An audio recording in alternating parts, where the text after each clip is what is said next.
to my another YouTube vlog. So आज चाहिँ हामी रेडी भइसकेको छौँ अनि जाँदैछौँ 5 ताल अनि मेरो नाम तपाईहरुलाई थाहा छ म पूजा हो र मेरो नाम चाहिँ सृजना हो किन जान लागो किन कसरी भन्ने कुराहरु चाहिँ सबै कुरा यहाँ भन्न कतिपय कुरा मिल्दैन हामी स्पेशली घुम्न भन्छ अरु काममा जान लागो त्यही भएर अहिले चाहिँ हामी यहाँको वेट गरिरहेको रेडी भएको ठ्याक्क हामी निस्किन लागो र आउटफिट चेक अगाडि छ यो चाहिँ मेरो चप्पल नदेख्नु मेरो चप्पल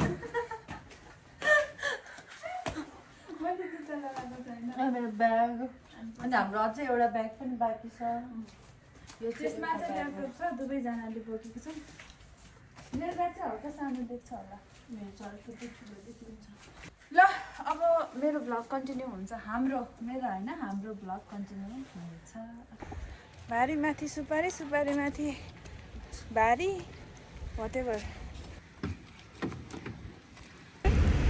5 तार जाँदै हो हामी चाहिँ गाइस तर आजै चाहिँ हामी 5 तार पुग्दैनौं हामी भोलि चाहिँ दमक पुग्छौं हैन पछि चाहिँ हामी 5 तार हुन्छ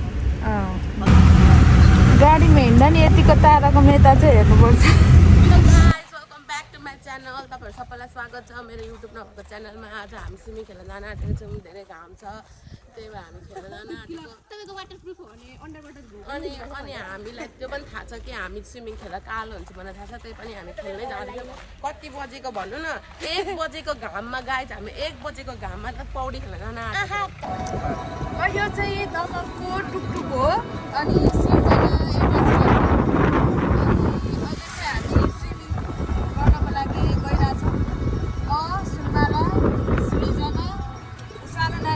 अगाडि छ यहाँ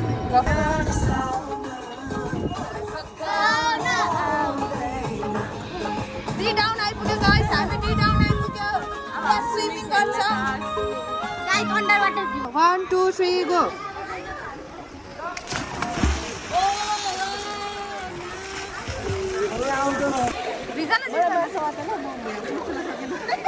मेरो माथि हट्छ मलाई नर्छ डुब्ली लाउँदै डुब्ली ला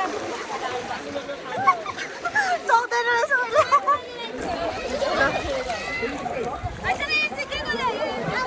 बुद्ध पोजमा बस्दै थिएँ क्या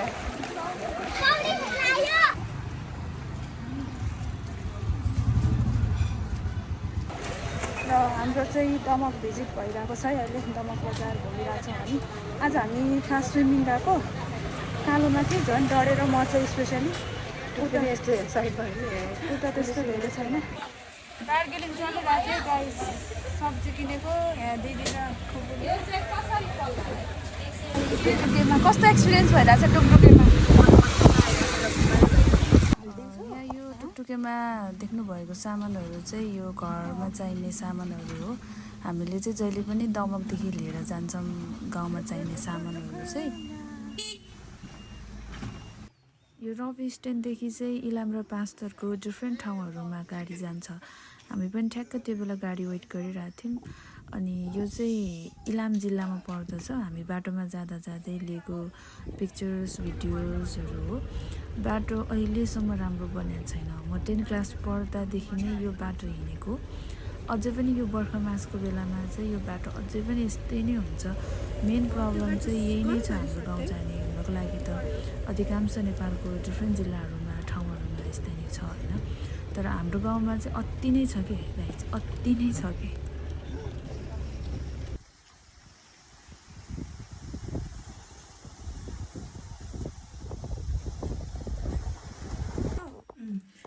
ल हामी चाहिँ लाइसक्यौँ मुल्तानी मिट्टी मम्मी निस्किनु भएको छ कि छैन थाहा होइन निस्किनु भयो मले यस्तो पल्टाइदिनु पोस्दिन त मम्मी दिइरहनु दुई देखाउने दुई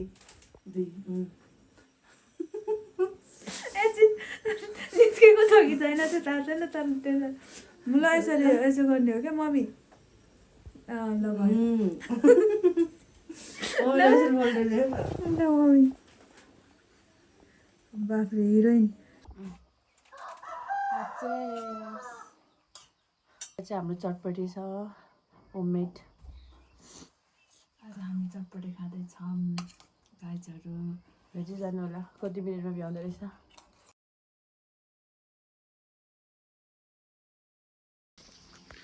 पूजा लाउड लाग्यो अब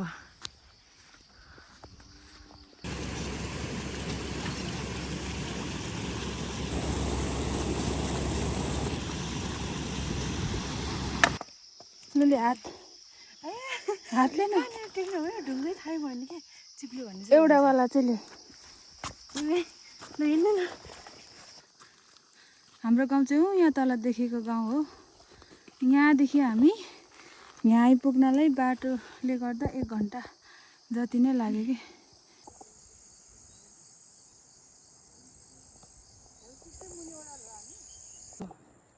फुलको थुङ्गा बाहिर गयो गङ्गाको पानीमा मेक्लाजुङ गाउँपालिका 7 मा स्थित यो चाहिँ लेकगाउँको ताल भनेर चिनिन्छ।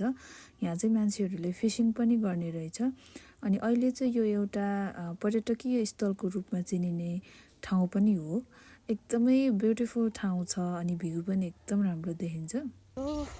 आज हाम्रो डे 6-7 कति डेज भइसक्यो। आज चाहिँ हामी तालमा घुम्न आएको।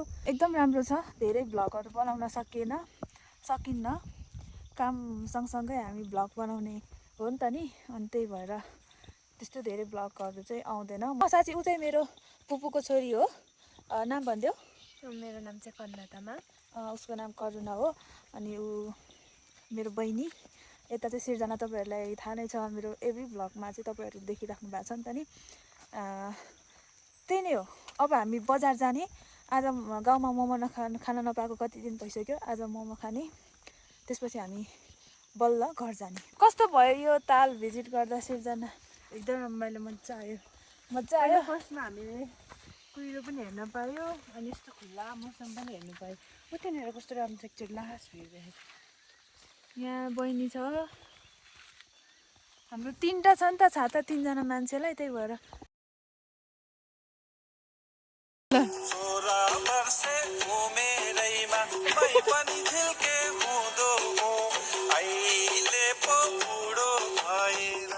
बुढो भएर खुकुरिन भिडियो सोल्टीले।